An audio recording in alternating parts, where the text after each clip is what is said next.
Runners on a cross-nation spiritual journey made a pit stop in Las Cruces today. ABC 7's Jamie Warren is live with the details. Jamie.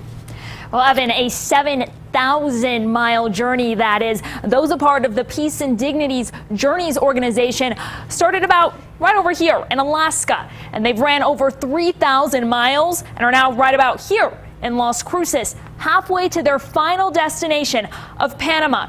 And the purpose of the journey is to reconnect with spiritual practices and meet with other native tribes along the way. Sometimes not knowing where you're going to sleep, sometimes not knowing if there's enough food to eat.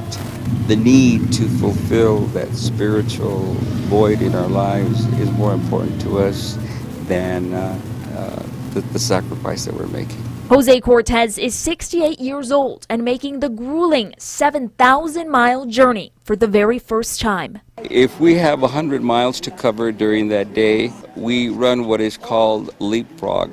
One runner runs a mile, and then the other runners are sent up ahead. He and a dozen runners proudly marched into Las Cruces, where they were greeted by the Piro Manso Tiwa Indian tribe. After praying, they laid down their staffs, were fed a warm meal, then sang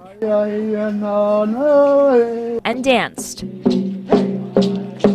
That's what we want, you know, them to feel at home with us. Very true that we all have our differences, our problems, but we put them aside when they're here. Each of these staffs represents a different story, a different prayer, and this one specifically is carried from each community where a feather is added every time. Carrying that eagle staff from one community to another carries all the prayers, and when we offer them our feather, that's our prayers are going along with theirs.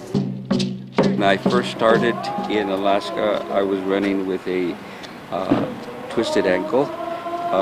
And every step of the way for me was painful, but the pain itself could not stop me.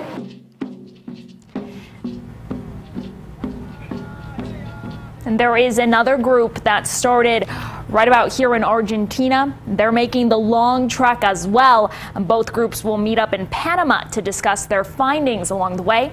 And tomorrow, the runners staying the night in Las Cruces will make their way to El Paso, then through Mexico. And they're expected to reach Panama by November. Evan?